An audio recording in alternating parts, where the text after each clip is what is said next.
आज स्टार्ट करेंगे हम यूनिट 4th चाइल्डहुड ओनली। बिल्कुल छोटी सी यूनिट है, 8 मार्क्स की है, हो सके तो आज ही कंप्लीट हो जाएगी ये।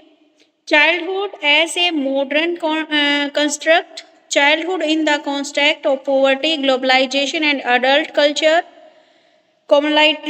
commonalities and diversities within the notion of childhood and how multiple childhood are constructed with particular reference to the Indian context। only 2 he topic हैं आपके इस यूनिट के अंदर। चलिए करते हैं स्टार्ट, निकाल लीजिए अपनी 4th यूनिट।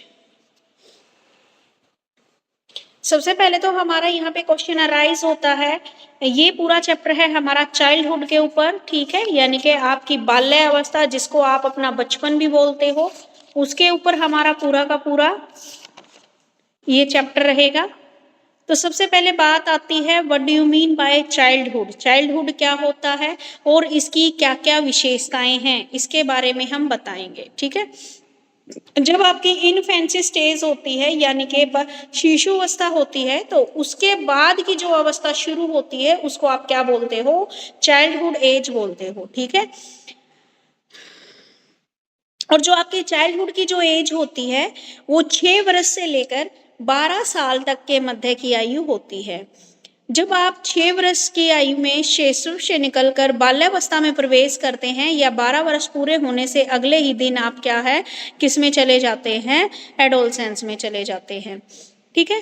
तो बाल्यावस्था, हालांकि आज के इस संसार में कोई भी व्यक्ति विद्वान, मनोविज्ञान या वैज्ञानिक नहीं है जो ये बता सके कि हमारी एग्जैक्ट टाइम पीरियड क्या है हमारे चाइल्डहुड का, ठीक है। लेकिन फिर भी क्या है, अलग अलग जितने भी साइकोलॉजिस्ट हैं उन्होंने अपने अकॉर्डिंग हमें बताया है कि बाल्यावस्था क्या होती है।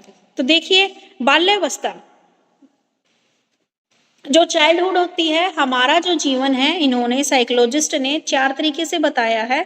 सबसे पहले तो बताई है इन्फेंसी स्टेज, शिशु काल, जिसमें बच्चा जन्म से लेके आता है, उसके बाद आती है हमारी बाल्यावस्था, ठीक है। तो जो इन्फेंसी के बाद आती है हमारी चाइल्डहुड एज, चाइल्डहुड एज से अभी प्राय बालकों के जन्म से लेकर 12 वर्ष तक की अवस्था है। और जो चाइल्डहुड है इसमें इन्होंने इन्फेंसी भी काउंट कर ले। जो चाइल्डहुड है वो हमारी 3 से लेकर 12 वर्ष इसमें बताए हैं, ठीक है। किसी ने 6 से 12 बताई है, लेकिन 6 से 12 क्या है, लेटर चाइल्डहुड है। तो चाइल्डहुड को भी 2 पार्ट में इन्होंने बता दिया। एक तो है हमारी अर्ली चाइल्डहुड जो 3 से लेकर 6 वर्ष तक की आयु वाले बालक इसमें आते हैं, और एक है हमारी लेटर चाइल्डहुड जिसमें 6 से 12 वर्ष तक की आयु के बच्चे इसके अंदर आते हैं, ठीक है। अब क्या होती है हमारी, जब बच्चा 3 साल का होता है तो शेषवावस्था से वह चाइल्डहुड में क्या है, पैर रख देता है। ये जो पीरियड होता है, टाइम पीरियड होता है, बड़ा ही नाजुक होता है। इसे क्या है, इसको बोलते हैं हम मिथ्या परिपक्वता की अवस्था, पेस्यूडो मैच्योरिटी, यानी कि यहाँ पर बच्चा ना तो बड़ा होता है ना छोटा रहता है, ठीक है। इस अवस्था में, इस अवस्था, ये जो आपकी स्टेज होती है इसमें बच्चा अपने इन्वायरमेंट को समझते हुए क्या है, कोऑर्डिनेट स्थापित करता है, और क्या है, मेंटली रूप से थोड़ा यानी कि गंभीर होना शुरू हो जाता है। वो क्या है, इस एज को क्या है, गैंग एज के नाम से भी बोला गया है, स्कूल एज के नाम से भी बोला गया है, क्योंकि इसमें बच्चे क्या है, स्कूल जाना स्टार्ट कर देते हैं, अपने अपने फ्रेंड बनाना स्टार्ट कर देते हैं। फ्रेंड बनाने के कारण इसको गैंग एज भी बोला जाता है, ठीक है। तो ये था आपका what do you mean bye childhood, ठीक है। तो चाइल्डहुड वो अवस्था है जो आपकी शैशव काल के बाद शुरू होती है, जिसमें आप स्कूल एज भी बोलते हो, बच्चा स्कूल जाना स्टार्ट कर देता। ये वो अवस्था होती है जिसमें बच्चा ना तो बड़ा होता है और ना ही छोटा रहता है, ठीक है। इसको गैंग एज के नाम से भी बोला गया है। चाइल्डहुड की हमारी क्या क्या विशेषताएं हैं, एक तो आ गई सबसे पहली बात इंडिपेंडेंस, दूसरा आता है period of slow and steady growth, third है emotional stability and control, fourth है आपका रियलिस्टिक एटीट्यूड, फिफ्थ है इंक्रीज इन वोकैबुलरी, सिक्स्थ है change in social behaviour, development of morality, sexual development, love for exploring, ठीक है।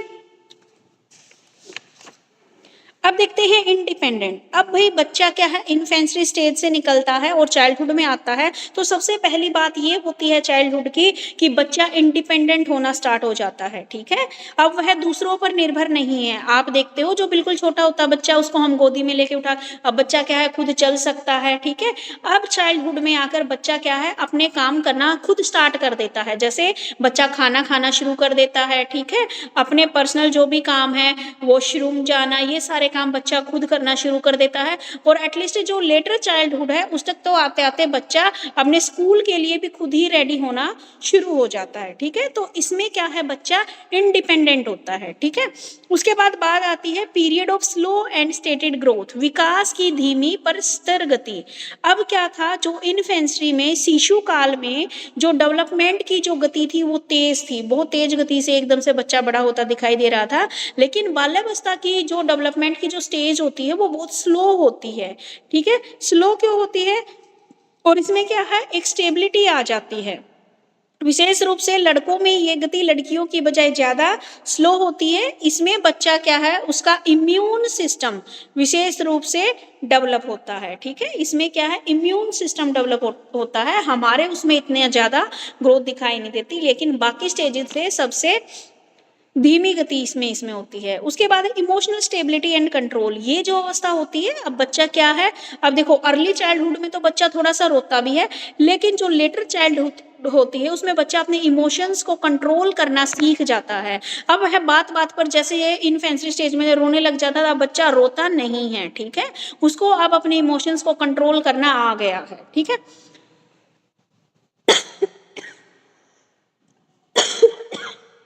उसके बाद बात आती है रियलिस्टिक एटीट्यूड की, ठीक है।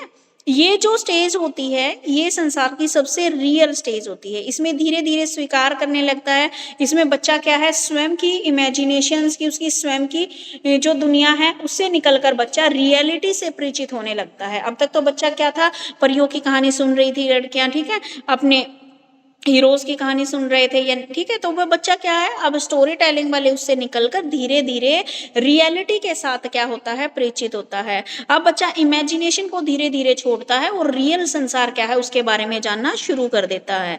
इंक्रीज इन वोकैबुलरी, अब बच्चा स्कूल जाना शुरू कर देता है। स्कूल जाना शुरू कर देता था, जो उसका शब्द भंडार है, शब्द कोश है, वो भी क्या है, इंक्रीज हो जाता है।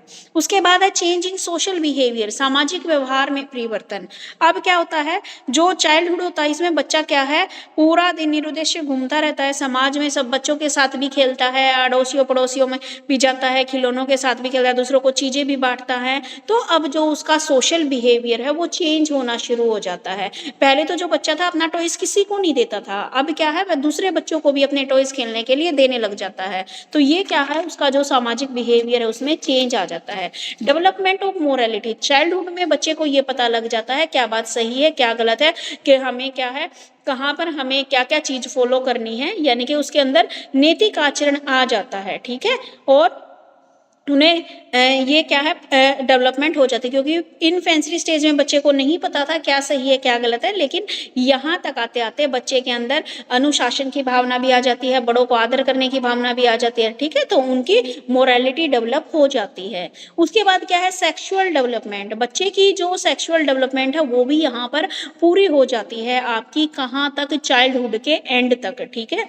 उसके बाद क्या है, एडोलसेंस में तो फिर वो अलग अलग ही हो जाते हैं, ठीक है। तो इसमें बच्चे की जो काम शक्ति वो बहुत अधिक होती है, इसका विकास बहुत मुश्किल से होता है, अगर होता भी तो बाल्यावस्था के लास्ट स्टेज में, यानी कि बाल्यावस्था की जो लास्ट स्टेज होती है वहां पर बच्चों की सेक्सुअल डेवलपमेंट भी यहाँ पर पूरी हो जाती है। उसके बाद है love for exploring and Turing, खोज एवं भ्रमण के प्रति लगाओ। देखो बेटा, ये जो इससे पहले वाला था ना, आप पूछोगे जो ये सेक्सुअल डेवलपमेंट था, ये सेक्सुअल डेवलपमेंट का ये मतलब है कि चाइल्डहुड के लेटर तक, जैसे कई बार ये होता है ना कि एक थर्ड जेंडर वाले बच्चे होते हैं, उनका बचपन में पहले नहीं पता होता, ठीक है, कि वो क्या है। उन बच्चों को तब पता होता है जब उनका चाइल्डहुड खत्म होने वाला होता है, यानी कि तब जाके कई सारे बच्चों को ये फील होता है तो वो लड़का, लेकिन उसको फीलिंग आ रही है अंदर से लड़कियों वाले, ठीक है।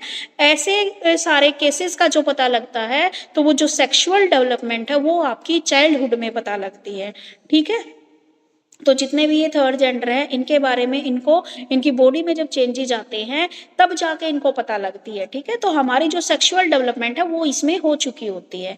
Love for exploring and Turing, ठीक है। तो खोज एवं भ्रमण के प्रति लगाव। तो जो बाल्यावस्था है उसमें बालक को क्या होता है, एक तो घूमना, सर्च करना, ये सारी चीजें बहुत अच्छी होती लगती है उसको।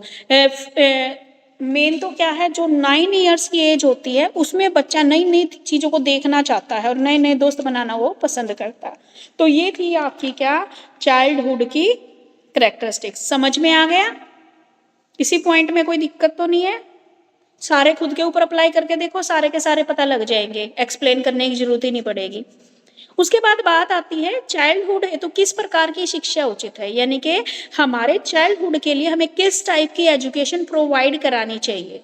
तो एजुकेशन फॉर चाइल्डहुड इसमें बताया गया है कि चाइल्डहुड में जो प्रमुख डेवलपमेंट दिखाई देती है उसमें क्या क्या होता है। तो स्कूल की सिचुएशन में बालक ईर्ष्या का दृष्टिकोण रखते हैं, वे अपनी कक्षा में अन्य विद्यार्थियों से उनकी सफलता। देखो भाई, एजुकेशन फॉर चाइल्ड, इस जो स्टेज होती है ना, चाइल्डहुड की जो स्टेज होती है, इसमें बच्चे के सामने ऐसी सिचुएशन होती है, इसमें बच्चा ना एक दूसरे से क्या करता है, जेलस फील करता है, भाई उसको ज्यादा नंबर आ गए, मेरे नंबर कम रह गए, ठीक है। तो बच्चे इस स्टेज पे क्या करते हैं, एक दूसरे की शिकायतें भी बहुत ज्यादा करते हैं, ठीक है। तो सबसे पहली बात तो बच्चों के अंदर क्या है, जेलसी की भावना होती है शिक्षा को लेकर कि कहीं मैं उसको बता दूं और उसके कहीं ज्यादा नंबर ना आ जाए मेरे से, ठीक है। दूसरी बात है, इस स्टेज में घर में छोटे और बड़े भाई बहन भी आपस में क्या करते हैं, एक दूसरे से जेलस फील करते हैं। अगर मम्मी छोटे को ज्यादा प्यार करने लग जाए तो बड़े वाला चिढ़ने लग जाएगा, बड़े को करे तो छोटे वाला रूठ के बैठ जाता है, ठीक है। तो उनमें आपस में भी क्या है, जेलसी वाले फील होती है। इसमें क्या होता है, जो प्राइमरी क्लासेस होती है उसमें बालक क्या है, प्राउड महसूस करता है, वह चुटकुले सुनाता है, बहुत अच्छा मतलब जोकर की तरह भी क्या है कई बार प्रदर्शन कर देता है। और जो लेटर चाइल्डहुड होता है उसमें बच्चा क्या है, सिंबल और साइन सीख जाता है। इसमें बच्चा क्या है, और लेटर चाइल्डहुड तक बच्चा रियल प्रॉब्लम्स उसके हेल्थ से रिलेटेड और जो भी सारी चीजें हैं उनके बारे में भी उसको पता लग जाता है। तो इन सभी एक्टिविटीज को देखते हुए जो हमारा चाइल्डहुड है उसके दौरान बालकों की एजुकेशन के लिए निम्नलिखित बातों की ओर हमें ध्यान देना पड़ता है। कौन कौन सी बातें हैं भाई? सबसे पहले क्या है, प्रवृत्तियों का विकास, जितने भी उसके अंदर इंटेंसिटी है उसको डेवलप करना, बालकों के व्यवहार के प्रति सचेत रहना, यानी कि हमारे बच्चों का जो भी बिहेवियर है उसके प्रति हमें क्या है, अवेयर रहना है। मेंटली मानसिक व्यायाम, मेंटल एक्सरसाइज करानी है उनकी। सामाजिक विज्ञान का शिक्षण हमें क्या है, सोशल साइंस का सोशल साइंस की टीचिंग हमें उन्हें देनी है। को करिकुलम एक्टिविटीज हमें करानी है। राइटिंग को डेवलप करना है, उनके सब्जेक्ट चयन में उनकी हेल्प करनी है और ज़्यादा से ज़्यादा पार्टिसिपेशन हमें कराना है। तो एजुकेशन में किस तरीके से हम उनको प्रॉपर एजुकेशन दे सकते हैं, एक तो सबसे पहले बात आती है उनकी जो इंटेंशन है उसको डेवलप करके, यानी कि जो हमारी चाइल्डहुड होती है उसमें बालक के अंदर बहुत सारे जो हम क्या करते हैं, जो एजुकेशन प्रोसेस होती है उसमें परिवर्तन लाने की आवश्यकता पड़ती है, ठीक है। तो इस प्रकार क्रियाओं को संचालित करने के लिए जितनी भी बच्चों की जो भी इंटेंशन है, जो भी प्रवृत्तियां हैं उनको डेवलप करना होता है। बालक के व्यवहार के प्रति से सचेत, हमें क्या है, हमारा बच्चा कैसा बिहेवियर कर रहा है, हमें बच्चे को स्टार्टिंग से ही उसके बिहेवियर को समझने की जरूरत होती है, ठीक है। अगर भविष्य के बारे में सोचना शुरू कर देता है और आदर्श की तलाश में रहता है, यह आदर्श उसे माता पिता, दोस्त, अध्यापक, इसका अर्थ यह हो गई बड़ों को बालकों के व्यवहार के प्रति बहुत ही सावधान रहना चाहिए। यानी कि हमें क्या है, ये स्टेज ऐसी होती है कि हमें अपने बच्चे के बिहेवियर के ऊपर क्या करना है, नजर रखनी है कि हमारा बच्चा कहीं गलती ना कर दे, ठीक है। तो हमें क्या, और ये देखते रहना कि बच्चा क्या कर रहा है, क्या नहीं कर रहा है।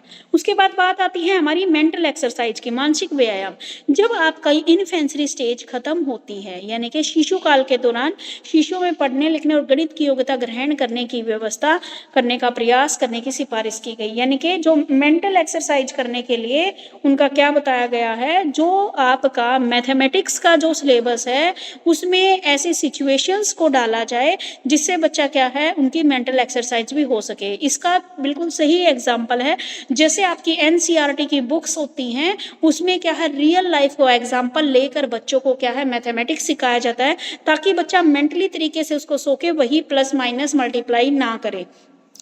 ठीक है। उसके बाद है हमारा सोशल साइंस की टीचिंग, यानी कि बच्चे को चाइल्डहुड से ही हमें क्या है, जीवन की वास्तविकताओं में अधिक रुचि रखता है, तो इस अवधि में बच्चे को सोशल साइंस के कुछ पक्षों का अध्ययन भी करवाया जाना चाहिए, इतिहास, भूगोल और सामाजिक अध्ययन। हाँ जी, हम वो करवाते भी हैं। 6th क्लास से आपकी साइंस एसएसटी और आपकी हिस्ट्री तीनों स्टार्ट हो जाती है, यानी कि एसएसटी के अंदर ही आ जाते हैं सारे पार्ट। तो हमें स्टार्टिंग से बच्चे की क्या होती है, नई नई चीज़ें, नई नई स्टोरी सुनने की उनको क्या होती है, क्यूरियोसिटी होती है। तो हमें बच्चे को क्या है, उसकी सोशल स्टडीज़ की भी हमें टीचिंग देनी चाहिए।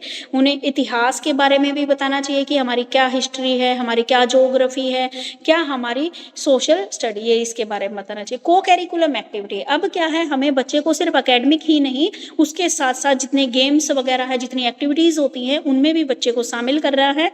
तो बच्चे की ओवरऑल डेवलपमेंट के लिए को कैरिकुलम एक्टिविटीज़ भी हमें उनकी करानी है।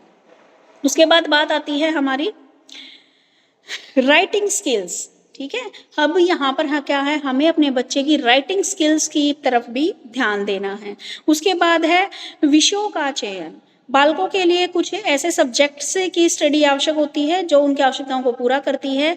इसके लिए हमें बच्चे की सब्जेक्ट चयन में भी हेल्प करनी है। हमें language, mathematics, social science, drawing, विज्ञान, चित्रकला इत्यादि। देखो, इसमें कुछ ज़्यादा सब्जेक्ट्स में तो हमें चॉइस नहीं होती 12 साल तक। इसमें तो बस ये आ जाता है 6th क्लास में, या तो ड्राइंग होती है, या होम साइंस, और या फिर संस्कृत। संस्कृत को तो बल्कि अब क्या है, कंपलसरी कर दिया, और एक कंप्यूटर। ठीक है, तो यही सब्जेक्ट्स हैं जिनको क्या किया जाता है, चयन करवाया जाता है। और ज़्यादा से ज़्यादा पार्टिसिपेशन हमें बच्चों का क्या है, सिर्फ और सिर्फ उनके टेक्स्ट बुक नॉलेज की तरफ ही ध्यान नहीं देना, बल्कि बच्चे की जितनी भी हमारे वहाँ पर स्कूल्स में एक्टिविटीज़ होती हैं, उनमें भी बच्चा ज़्यादा से ज़्यादा पार्टिसिपेट करे, क्योंकि बच्चा करके ही सीखता है। तो ये सारी क्या है, एजुकेशंस के अंदर, एजुकेशन फॉर चाइल्डहुड की, चाइल्डहुड में किस प्रकार की एजुकेशन बच्चे को प्रोवाइड करनी चाहिए। ठीक है,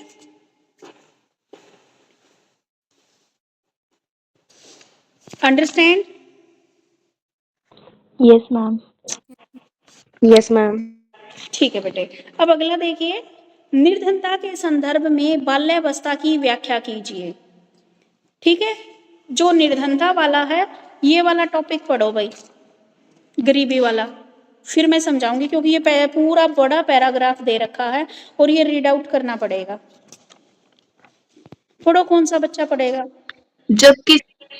जब किसी के पास अपनी मूलभूत आवश्यकताओं को पूरा करने के लिए धन अथवा कोई संसाधन नहीं होता, तब उसकी यह अवस्था निर्धनता कहलाती है। अन्य शब्दों में निर्धनता का अर्थ है जीवन, स्वास्थ्य और कार्यकुशलता के लिए न्यूनतम उपभोग आवश्यकताओं की प्राप्ति में अयोग्यता। निर्धनता के संदर्भ में बाल्यावस्था। हाल ही में केंद्र सरकार ने उन राज्य सरकारों के प्रति नाराजगी जाहिर की है जिन्होंने केंद्र की समकेती बाल संरक्षण योजना पर हस्ताक्षर तो किए, लेकिन उसके बाद बाल संरक्षण आयोग का गठन तक नहीं किया। बालक किसी भी समाज की सबसे अनमोल धरोहर है, इसलिए उनके कल्याण और संरक्षण के लिए समाज और प्रशासन को सबसे ज्यादा सजग रहने की आवश्यकता है। परंतु दुख की बात यह है कि कुपोषण, असुरक्षा, शोषण जैसी तमाम समस्याओं से घिरे हमारे अधिसंख्यक बच्चे अधिकारों से वंचित अभिशप्त जीवन जीने के को विवश है। एक गैर सरकारी संगठन द्वारा जारी रिपोर्ट के मुताबिक बालकों को पोषण युक्त भोजन उपलब्ध कराने के मामले में भारत, बांग्लादेश और नेपाल से भी पीछे है। अंतरराष्ट्रीय एनजीओ एक्शन एंड द्वारा जारी रिपोर्ट में कहा गया है कि इस मामले में 51 देशों की सूची में भारत 22वें स्थान पर है। भारत के ग्रामीण इलाकों में 3 साल से कम के उम्र के 40% बालकों का वजन औसत से कम है, जबकि 45% का विकास सही ढंग से नहीं हो पाता। विश्व स्वास्थ्य संगठन के आंकड़ों के अनुसार दुनिया की कुल कुपोषित बालकों में से 49% भारत में है। तरक्की के तमाम दावों और दुनिया की उम्मीदों का केंद्र बनने के बावजूद भारत में नवजात शिशुओं और बालकों की कुपोषण से मौत के बावजूद भारत में के बावजूद आंकड़े शर्मनाक है। संतुलित भोजन ही नहीं, देश के 3.5 करोड़ बेघर बालकों को सहारे की भी जरूरत है। सरकारी एवं गैर सरकारी संगठनों द्वारा मात्र 35,000 बालकों को ही आश्रय प्राप्त है।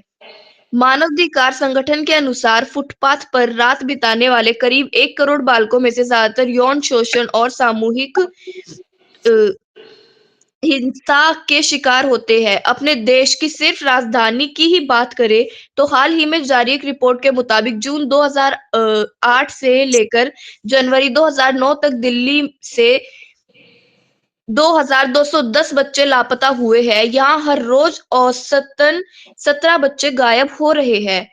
गैर सरकारी आंकड़ों के मुताबिक दुनिया में हर साल 72 लाख बच्चे गुलामी का शिकार होते हैं। इनमें से 1/3 दक्षिण एशियाई देश के होते हैं।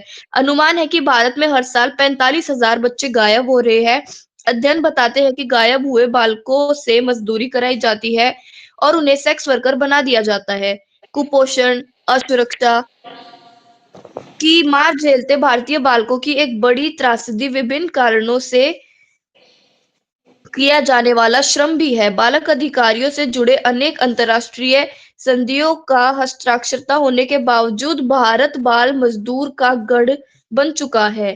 केंद्र सरकार के अनुसार देश में 1.26 करोड़ बाल मजदूर है, जिनमें से 12 लाख खतरनाक उद्योगों में करते हैं।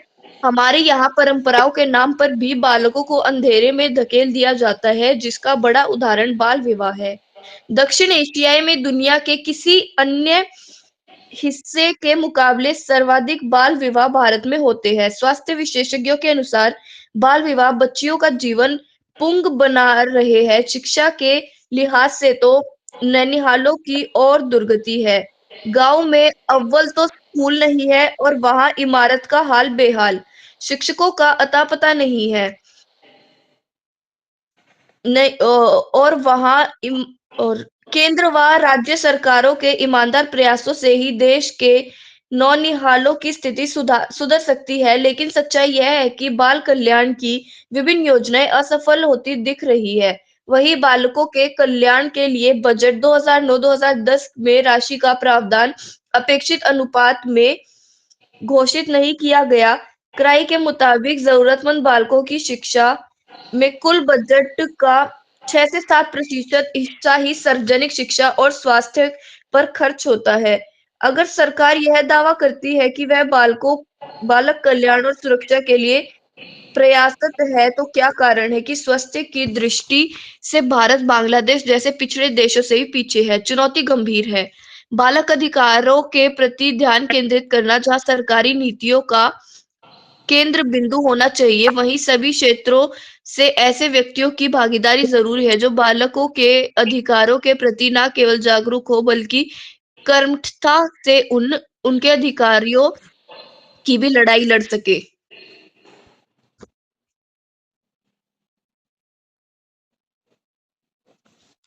क्या समझ में निर्धनता उन चलो कंप्लीट ही पढ़ दो इसको पहले। निर्धनता एक उन्मूलन मिनट की योजनाएं एक मिनट भारत बेटे, मोनू मोनू एक मिनट बेटे। पहले ना ये योजनाएं बाद में, सबसे पहले ये देखो कि निर्धनता होती क्या है। क्या बताया है अभी, जैसे इन्होंने पढ़ा है कि निर्धनता जब आपके पास बेसिक नीड्स की ही चीजें नहीं होती हैं, तो उस अवस्था को हम क्या बोलते हैं, पोवर्टी बोलते हैं, निर्धनता बोलते हैं। ठीक है, इसमें क्या होता है, आपको ना ही तो रोटी कपड़ा मकान आपको ढंग से मिल रहा है, ना ही आपको जो स्वास्थ्य सेवाएं हैं वो अच्छी मिल रही हैं। ठीक है, तो ये जब सारी चीजें हमारे पास, जब हमारी मूलभूत आवश्यकताओं की ही पूर्ति नहीं होती है, तो ऐसी अवस्था को हम निर्धनता बोलते हैं। और निर्धनता के संदर्भ में बाल्यावस्था कैसी है, अगर मान लीजिए बच्चा गरीबी में ही जीवन जी रहा है, तो एक तो क्या है, उसके अंदर पोषण की कमी हो जाती है। ठीक है, उसको सही से भोजन नहीं मिल पाता, उसका वजन भी क्या है, औसत बच्चों से कम होता है।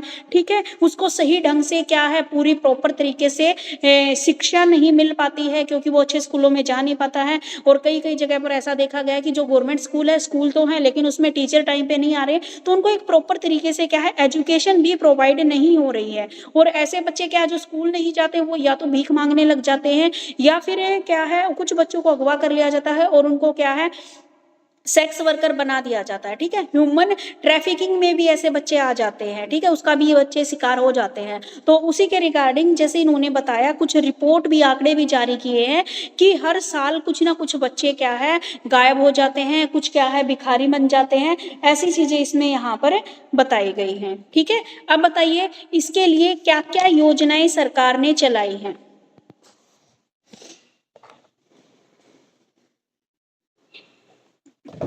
निर्धनता उन्मूलन योजनाएं। भारत व विभिन्न राज्य सरकारों द्वारा निर्धनता के उन्मूलन के लिए अपने अपने स्तर पर निम्नलिखित योजनाओं का कार्यान्वयन किया गया है।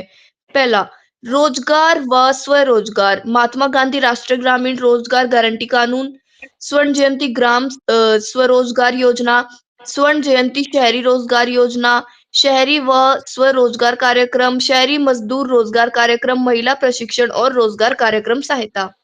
सेकंड, पोषण और शिक्षा। लक्षित सार्वजनिक वितरण प्रणाली, समेकित बाल विकास सेवा योजना, दोपहर का भोजन, सर्व शिक्षा अभियान, स्वास्थ्य और स्वास्थ्य बीमा, राष्ट्रीय ग्रामीण स्वास्थ्य अभियान, जननी सुरक्षा योजना, राष्ट्रीय एड्स नियंत्रण कार्यक्रम। 3, आम आदमी बीमा योजना, राष्ट्रीय स्वास्थ्य बीमा योजना। फोर्थ, आधारभूत संरचना और बुनियादी सेवाएं। प्रधानमंत्री ग्राम सड़क योजना, इंदिरा आवास योजना, संपूर्ण स्वास्थ्य अभियान, भारत निर्माण, जवाहरलाल नेहरू शहरी नवीनीकरण अभियान, त्वरित ग्रामीण जल आपूर्ति, समेकित जल संरक्षण प्रबंधन कार्यक्रम, पिछड़ा क्षेत्र अनुदान कोष। फिफ्थ, विशेष समूह के लिए कार्यक्रम, अनुसूचित जाति उपयोजना और जनजातीय उपयोजना, सांकेतिक बाल संरक्षण योजना, राष्ट्रीय बुजुर्ग पेंशन योजना, किशोरी शक्ति योजना। निस्संदेह बालक समाज व राष्ट्र की संपत्ति होते हैं और समाज का भविष्य उनके समुचित विकास पर निर्भर करता है। अतः बालकों के स्वास्थ्य, शिक्षा एवं विकास का ध्यान रखना सरकार व समाज एक सीधा दायित्व है। विडंबना है कि मानव अधिकारों के प्रति जागरूकता के बावजूद बाल श्रम समस्याएं हमारे देश में निरंतर एक गंभीर रूप धारण करती जा रही है। भावी कर्णधार के नाम से संबोधित किए जाने वाले नैनीहाल बदहाल जीवन यापन करने को मजबूर है। अधिकांश बालक ऐसी परिस्थितियां एवं परिवेश में काम करने को विवश है जो उनके स्वास्थ्य व विकास पर प्रतिकूल प्रभाव डालते हैं। कानून तो बहुत है, किंतु उन्हें व्यवहारिक रूप से प्रदान नहीं किया जा सकता है। बचपन के संदर्भ में समाज की संवेदनशीलता निरंतर बढ़ती जा रही है।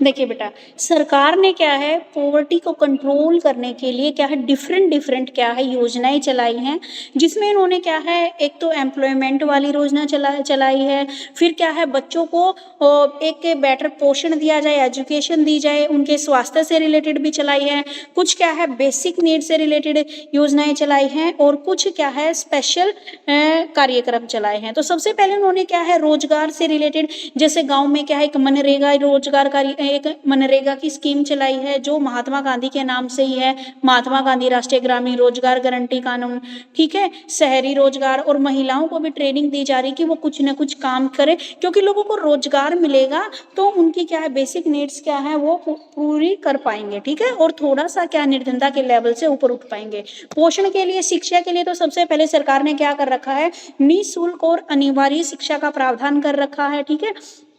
और पोषण के लिए क्या कर रखा है, बच्चों को दोपहर का जो खाना है वो मिड डे मील के नाम से स्कूलों में क्या है प्रोवाइड कराया जाता है, ठीक है। और स्वास्थ्य से रिलेटेड क्या है, एक जननी सुरक्षा योजना बना रखी है। जननी सुरक्षा योजना यानी कि जब भी किसी लेडी को क्या होता है बच्चा होता है तो उस टाइम पे क्या है सरकार कुछ हेल्प देती है, ठीक है, कुछ पैसे भेजती है। उसके साथ ही क्या है और आम आदमी बीमा योजना बना रखी है, ठीक है। तो ऐसे क्या है बहुत सारे प्लान हैं जो क्या है स्वास्थ्य से रिलेटेड है। और हमारी कुछ बुनियादी सेवाएं भी इन्होंने यहाँ पे बना रखी है, जिसमें सड़क वगैरह निर्माण से लेकर भारत निर्माण, ठीक है, जल की आपूर्ति से रिलेटेड ये सारी चीजें। और क्या है कुछ और भी हैं जिसमें बुजुर्गों की पेंशन मिलती है, ठीक है, जाति जनजातीय उपयोजना, तो बहुत सारी सरकार ने क्या है योजनाएं बना रखी हैं जिनके तहत सरकार चाहती है कि लोग जो गरीबी के जाल से हैं वो निकलें और थोड़ा ऊपर उठें। ठीक है, तो ये था निर्धनता के संदर्भ में बाल्यावस्था की व्याख्या। अब एक क्वेश्चन आता है आपका यहाँ पर, निर्धनता का बाल्यावस्था पर क्या प्रभाव पड़ता है? ठीक है, पढ़िए इसको, कौन पढ़ेगा? निर्धनता का बाल्यावस्था पर प्रभाव। निर्धनता सचमुच एक अभिशाप है। निर्धनता की वजह से बाल्यावस्था पर अनेक प्रकार के दुष्प्रभाव पड़ते हैं। निर्धनता के कारण बाल्यावस्था पर पड़ने वाले प्रमुख प्रभाव निम्नलिखित है। फर्स्ट, आवश्यकताओं की पूर्ति में कठिनाई। निर्धनता के कारण बहुत से लोग अपने बच्चों की मूलभूत आवश्यकताओं की पूर्ति नहीं कर पाते हैं, जिससे बाल्यावस्था में ही बच्चे हीन भावना से उत्पन्न हो जाते हैं, जिससे बच्चों का व्यक्तित्व विकृत बन जाता है। सेकंड, सामाजिक परिवर्तनों की अज्ञानता। निर्धन परिवार के बच्चे अपने तथा दूसरे के समाजों में घटित परिवर्तनों से अपरिचित रहते हैं। निर्धन परिवार यह भी नहीं जान पाते हैं कि समाज में कौन-कौन से सकारात्मक परिवर्तन हुए हैं, जिसका लाभ उठाकर वे अपने बच्चों का जीवन स्तर उठा सके। इसी अज्ञानता के कारण वे सदा पिछड़ते ही चले जाते हैं तथा वे संपूर्ण जीवन शारीरिक एवं मानसिक कष्टों को सहते ही रहते हैं। सामाजिक उपेक्षा। प्राय निर्धन परिवार के बच्चे सामाजिक उपेक्षा, हीन भावना, तिरस्कार आदि के शिकार बन जाते हैं, जिसके परिणाम स्वरूप निर्धन परिवार के बच्चे असामाजिक कार्य तथा अपराधी व्यवहार करने के लिए बाध्य हो जाते हैं। अध्ययनों एवं निरीक्षणों से ज्ञात होता है कि अपराध एक बड़ा कारण है निर्धनता का। शैक्षिक पिछड़ापन। निर्धनता का प्रभाव बच्चों की शिक्षा पर भी पड़ता है। निर्धन परिवार अपने बच्चे के लिए उचित शिक्षा का प्रबंध नहीं कर पाते हैं, जिससे निर्धन परिवार के बच्चे शैक्षिक रूप से पिछड़ जाते हैं। इस शैक्षिक पिछड़ेपन के कारण बालक सामाजिक दृष्टिकोण से भी पिछड़ जाता है।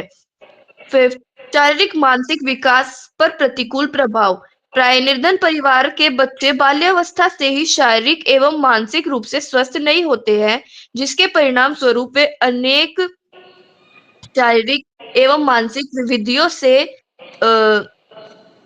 पीड़ित रहते हैं। इस प्रकार उनका जीवन कांटों से सेज, बेड ऑफ थॉर्न्स बनकर रह जाता है।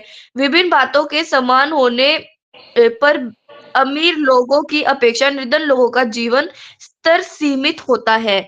छठा, पारिवारिक विघटन। निर्धनता का प्रतिकूल प्रभाव परिवार पर पड़ता है, जिससे परिवार में रहने वाले बच्चे भी प्रभावित होते हैं। अधिकांशतः निर्धनता के कारण परिवार में संघर्ष तथा कलह का वातावरण उत्पन्न हो जाता है, जिससे परिवार विघटित हो जाता है। इससे न केवल परिवार का विकास बल्कि बच्चों के विकास भी प्रभावित हो जाते हैं।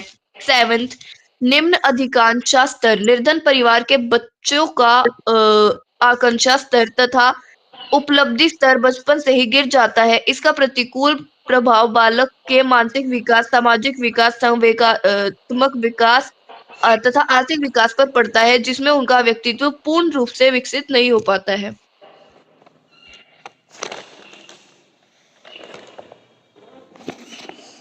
देखो बेटा, अब इन्होंने बताया है कि जो पॉवर्टी है उसका हमारे चाइल्डहुड पर क्या प्रभाव पड़ता है। तो जो हमारी बेसिक नीड्स की जो है वो ही फुलफिल नहीं हो पाती। सबसे पहला प्रभाव तो यही है कि जो हमारी जो बेसिक नीड्स होती हैं उन्हीं को क्या है हम पूरा नहीं कर पाते, जिसके कारण बच्चे के अंदर क्या है हीन भावना पैदा हो जाती है और उसका जो पर्सनैलिटी है वो भी क्या है विकृत बन जाती है, यानी कि बच्चा अपराध की तरफ जाना शुरू हो जाता है। जब देखो बच्चे को खाने के लिए रोटी नहीं मिलेगी, पहनने के लिए कपड़े नहीं मिलेंगे, ठीक है, रहने के लिए छत नहीं मिलेगी, वो भूखा मर रहा है, तो ऐसे में क्या है भूख बच्चे से कुछ भी करवा देती है। तो ऐसे बच्चे क्या है फिर अपराधी बालकों की तरफ अपना रुख कर लेते हैं। ठीक है, तो सबसे पहले बात आती है कि बेसिक नीड्स को फुलफिल करने में हमें क्या हो रही है, कठिनाई हो रही है। दूसरा, सामाजिक परिवर्तन की अज्ञानता। जो निर्धन परिवार के बच्चे होते हैं वो क्या है जितने भी सोशल चेंज हो रहे हैं, समाज में जो परिवर्तन हो रहे हैं उनसे अपरिचित रहते हैं कि कौन कौन से पॉजिटिव चेंजेस स्टेज है जो उनके लिए लाभदायक है, उनको उनके बारे में नहीं पता होता और इसी अज्ञानता के कारण क्या है, वो क्या है, पीछे रह जाते हैं। सामाजिक उपेक्षा, जो निर्धन बच्चे होते हैं समाज में भी क्या उनको नेग्लेक्ट किया जाता है, उनको तिरस्कार की भावना से देखा जाता है। ठीक है, अब तुम देखो कि कोई बच्चा भीख मांग रहा है या कोई कूड़े में से रोटी उठा रहा है तो आप लोग भी उसको क्या है, उसको इग्नोर करते हो ऐसे बच्चों को। ठीक है, तो इसमें क्या है, सामाजिक उपेक्षा मिलती है ऐसे बच्चों को। उसके बाद क्या है, शैक्षणिक पिछड़ापन, जिन बच्चों को खाने के लिए रोटी नहीं है वो स्कूल तो कहाँ जाएंगे, ठीक है, वो तो स्कूल भी नहीं जाते, तो इसके कारण क्या है, एजुकेशन में भी इस टाइप के बच्चे पीछे रह जाते हैं। ठीक है, फिजिकल एंड मेंटली डेवलपमेंट, जो उनकी फिजिकल जब टाइम पे समय पे खाना नहीं मिलेगा तो फिजिकल डेवलपमेंट नहीं हो पाती, स्कूल नहीं जाएंगे तो क्या है, उनकी मेंटल ग्रोथ नहीं हो पाती, जब उनको बैलेंस प्रॉपर डाइट नहीं मिल पाती तो उनकी फिजिकल और मेंटली जो है दोनों की दोनों रुक जाती हैं। पारिवारिक विघटन, अब क्या है, जब आपके घर में खाने को दाने नहीं है, कुछ भी नहीं है, तो वहां पर ऐसे इन्वायरमेंट में क्या है, सिर्फ और सिर्फ लड़ाई झगड़े ही होते हैं और परिवार टूटने के कगार पर आ जाते हैं। निम्न आकांक्षा स्तर, जो गरीब परिवार के बच्चे होते हैं उनका जो आकांक्षा का लेवल है, अचीवमेंट लेवल है, वो बचपन में ही क्या है, नीचे गिर जाता है। तो ऐसे बच्चों की जो मेंटल डेवलपमेंट है, सोशल डेवलपमेंट है और इमोशनल डेवलपमेंट है और जो इकोनॉमिक डेवलपमेंट है उसका तथा इकोनॉमिक डेवलपमेंट पर इसका असर देखने को मिलता है, जिससे बच्चे की क्या है, पर्सनैलिटी डेवलपमेंट नहीं हो पाती। ठीक है, तो समझ में आ गया। तो ये थी पुअर्टी का हमारे बाल्यावस्था पर क्या प्रभाव पड़ता है। ठीक है, समझ में आ गया।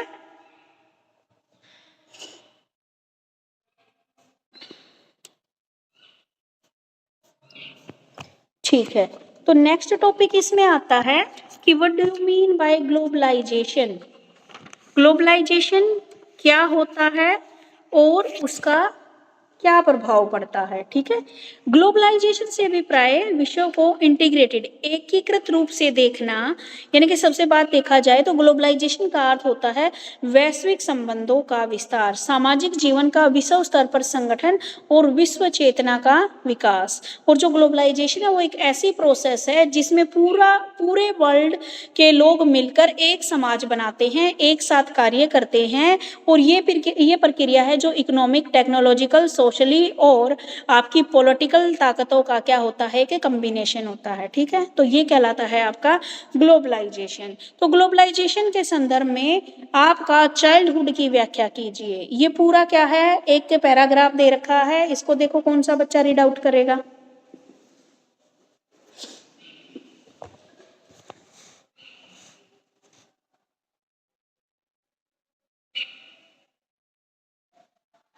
सुप्रिया, आप एक बार रीड आउट कर दो बेटा, क्योंकि मोनू ने काफी पढ़ दिया। मैम मोनू नहीं, प्रीति। अच्छा, प्रीति है नाम, आप ये मोनू के नाम से रखिए ना यहाँ पे आईडी शो। मैम मेरा फोन टूट गया तो मैं दूसरी आईडी से आ रखी हूँ आज। ओके ओके बेटा। मेरे पास बुक नहीं है मैम। मैम मैं रीड आउट कर देती हूँ। ठीक है बेटा, पढ़ दो फिर। वैश्वीकरण के संदर्भ में बाल्यावस्था। वैश्वीकरण का एक प्रमुख उद्देश्य विश्वव्यापी बाल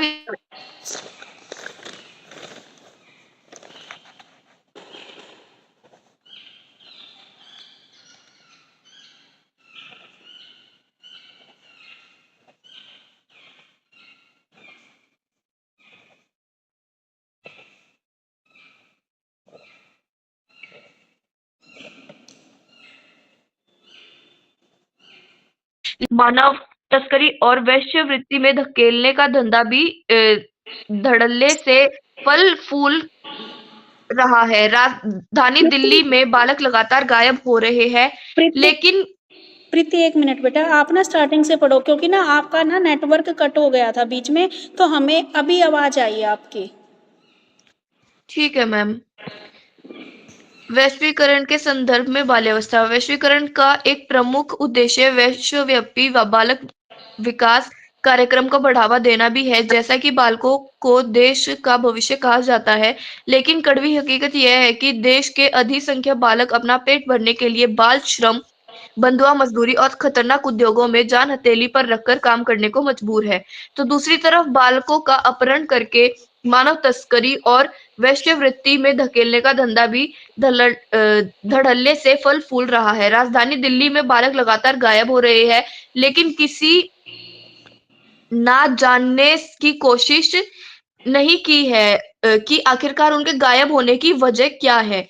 गैर सरकारी संगठन क्राई को आरटीआई के तहत मिली सूचना में कुछ चौंकाने वाले तथ्य उभरकर सामने आए हैं। पिछले जनवरी से लेकर अप्रैल तक 4 महीने में राजधानी के विभिन्न इलाकों से 1238 बालक गुम हुए हैं, जिनमें से 690 लड़कियां और 570 लड़के गुम हुए। सरकारी आंकड़ों के मुताबिक गायब होने वाले बालकों की उम्र 12 से 18 वर्ष होती है। राष्ट्रीय स्तर पर पिछले 2 सालों में 15 राज्यों से 1,17,000 बालक गायब हुए हैं।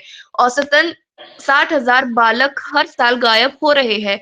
जानकारों के मुताबिक गायब हुए बालकों को संसार के 3 सबसे पुराने अवैध धंधों, अवैध हथियार का व्यापार, नशीली दवाओं के कारोबार और वेश्यावृत्ति में इस्तेमाल किया जाता है। पूरे विश्व में यह व्यापार सालाना 5 अरब डॉलर का है।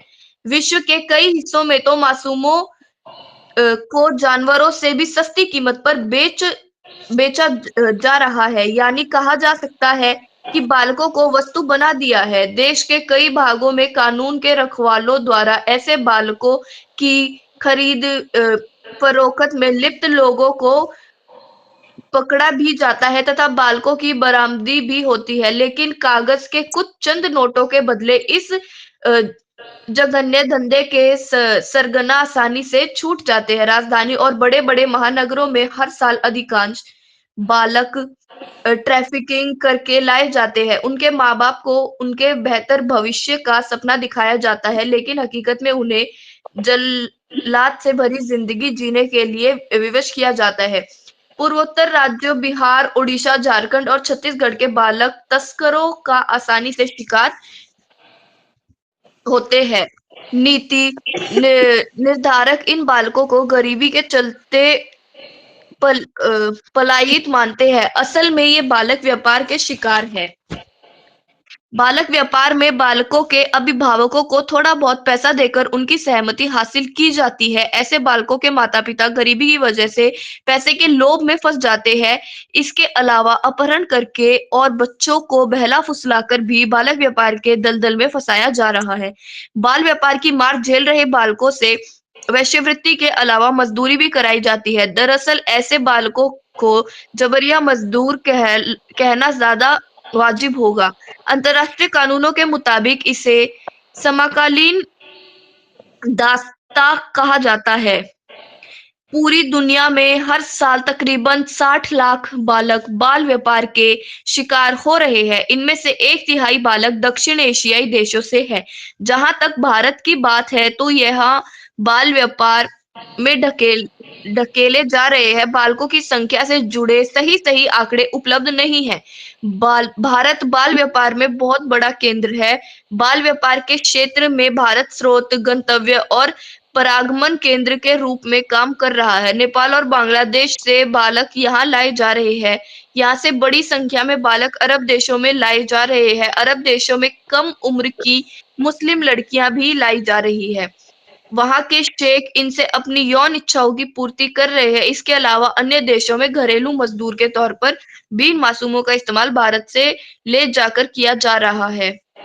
देश में बाल व्यापार के कानून की जद में वेश्यावृत्ति और यौन शोषण ही है। कहना ना होगा भारत के मौजूदा कानून बाल व्यापार पर लगाम लगाने में अक्षम है, इसलिए नए कानून की दरकार है। फरवरी-मार्च 2007 में बचपन बचाओ आंदोलन ने बाल व्यापार के खिलाफ यात्रा निकाली, जिससे संयुक्त राष्ट्र ने इस दिशा में अब तक की सबसे बड़ी यात्रा बताया था। इस यात्रा के परिणाम स्वरूप सार्क देशों की बैठक में बाल व्यापार पर चर्चा हुई। सार्क सदस्यों ने इस दिशा में नीति बनाए जाने की वकालत तो की ही साथ ही एक कार्यदल गठित करने की घोषणा की। उसके बाद संयुक्त राष्ट्र के प्रतिनिधियों और केंद्रीय मंत्रियों के साथ एक बैठक में बाल व्यापार के खिलाफ कानून बनाए जाने पर सहमति बनी। लेकिन इसके बाद भी देश के कानून में बदलाव आएगा और आने वाले दिनों में इसका सकारात्मक परिणाम देखने को मिलेंगे। यह कहा ही नहीं जा सकता। सार्क देशों ने इसको रोकने के लिए टास्क फोर्स का गठन किया है। सदस्य देशों के सीमित क्षेत्रों में बाल व्यापार पर रोक लगाने की बात कही जा रही है, लेकिन क्या इस सारी काव्याद के बाद इस आम अमानवीयता पर रोक लगेगी? यह बड़ा प्रश्न है।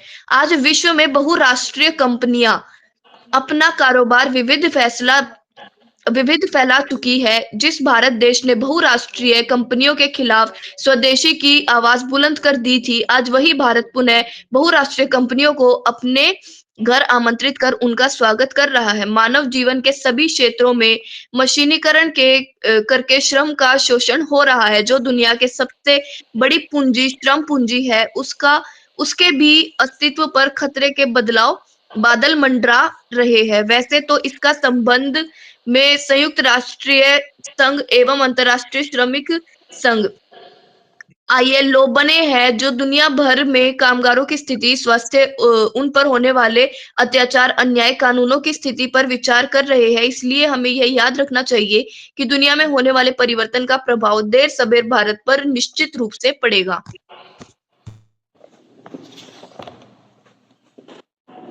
देखिए बेटा क्या बताया है इसमें।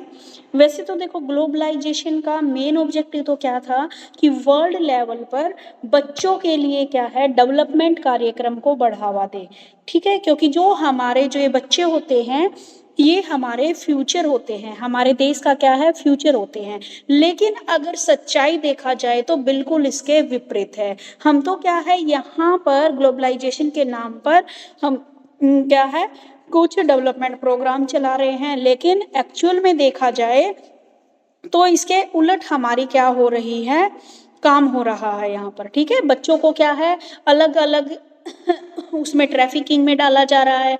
अभी जैसे क्या है प्रीति ने यहाँ पे बताया, और तुम भी क्या है देखते होगे बार बार, जैसे ये सावधान इंडिया आता है या क्राइम पेट्रोल आता है, तो उसमें क्या है ऐसे हजारों केस हमारे सामने आते हैं जो हमें बताते हैं कि वर्ल्ड लेवल पर भी बच्चों के साथ क्या किया जा रहा है, ठीक है। ये सिर्फ एक भारत की ही बात नहीं है, अलग अलग कंट्रीज की भी बात है, जहाँ पर क्या है बच्चों को क्या है ह्यूमन ट्रैफिकिंग में डाल दिया जाता है, ठीक है, सेक्स वर्कर बना दिया जाता है, भीख मंगवाई जाती है, ठीक है। बहुत सारे क्या है जैसे लड़के गायब हो रहे हैं, लड़कियां गायब हो रही हैं, और उनका आज तक पता भी नहीं चल पा रहा है कि ऐसे बच्चे कहाँ जा रहे हैं कहाँ नहीं जा रहे हैं। और कई बार तो क्या होता है खुद पेरेंट्स ही अपने बच्चों को क्या है चंद पैसों के मामले को लेकर उनको बेच देते हैं, ठीक है, दूसरों के हाथों। तो ऐसे उन बच्चों के साथ क्या हो रहा है क्या नहीं हो रहा है बाद में कोई नहीं बता सकता, ठीक है। तो ये पूरा का पूरा एक पैराग्राफ है जिसको क्या है आपको अपने शब्दों में यहाँ पे लिखना है, ठीक है। अगर हम देखा जाए तो आज का जो हमारा टाइम है मल्टीनेशनल कंपनीज क्या है हमारे यहाँ पर आ रही हैं, ठीक है। हमारा देश क्या है तरक्की कर रहा है, बुलंदी एओ की तरफ जा रहा है, ठीक है। लेकिन दूसरी तरफ देखा जाए अगर एक बच्चे का भविष्य देखा जाए तो यहाँ पर उसके साथ क्या हो रहा है बहुत बुरा हो रहा है। और ये उस टाइम पे होता है जो या तो जिन बच्चों को अगवा कर लिया जाता है उठा लिया जाता है, या फिर जो गरीबी की मार से जो बच्चे पहले से ही तड़प रहे थे और अब उन्हें क्या है उनका शोषण किया जा रहा है, ठीक है। अब दुनिया की क्या है सबसे बड़ी कैपिटल श्रम कैपिटल होती है, और उसका अस्तित्व पर भी क्या है हमारे यहाँ पर खतरा मंडरा रहा है। कैसे खतरा, हमारे यहाँ जनसंख्या तो इतनी ज़्यादा है, अगर सारे काम मशीनों से होने लग गए तो सबसे ज़्यादा बड़ी क्या होएगी हमारे सामने बेरोजगारी की समस्या आएगी, जो आज के टाइम पे वैसे ही बहुत ज़्यादा है। तो इसलिए हमें याद रखना चाहिए कि दुनिया में होने वाले चेंजेस का प्रभाव देर सबेर भारत पर निश्चित रूप से पड़ेगा, ठीक है। तो ये था आपका ग्लोबलाइजेशन के संदर्भ में हमारा चाइल्डहुड, ठीक है।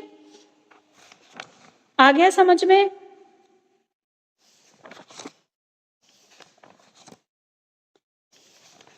Yes ma'am. ठीक है, बिल्कुल इजी टॉपिक थे, इनको आप लोग खुद भी बना के लिख सकते हो। और ये ग्लोबलाइजेशन वाला और पुअर्टी वाला तो आप इतने इसके ऊपर भाई मेरे को आप लोगों का तो पता नहीं, लेकिन मैं डेली किचन में, ठीक है, उसमें बार बार यही मिलते हैं जितने भी सीन होते हैं, ठीक है। तो आज बस इतना ही करेंगे, बाकी करेंगे हम ट्यूसडे को। कल सैटरडे है ना? Yes ma'am. कल सैटरडे, यस मैम। कल क्लास नहीं है और मंडे को है आप लोगों का टेस्ट।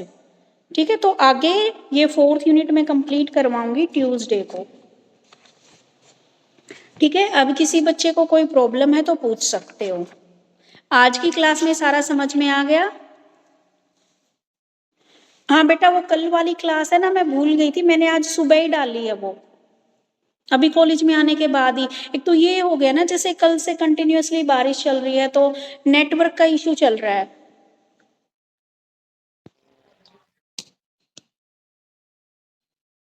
Humanistic psychology. ये सारा एक ही चैप्टर है? हाँ, एक ही चैप्टर है बेटा ये, और ये तो पूरा इतने सारे? एक ही चैप्टर में, ये तो मैंने पूरा चैप्टर दिया भी नहीं है अभी। Okay ma'am. बेटा बिल्कुल इजी है, मुश्किल नहीं है कुछ भी, पढ़ोगे तो। और ये तो मैंने कम कर दिया तुम्हारा, सिर्फ 1 वाला ही जो एक टॉपिक है उसी के ही सब टॉपिक दिए हैं। मैम आप क्वेश्चन पूछोगे उसको एक्सप्लेन करना होगा। हाँ जी, जैसे मैंने क्वेश्चन दे दिया, what do you mean by development, ठीक है, and factor affecting of development लिखिए। तो आप सबसे पहले डेवलपमेंट का मीनिंग लिख दो।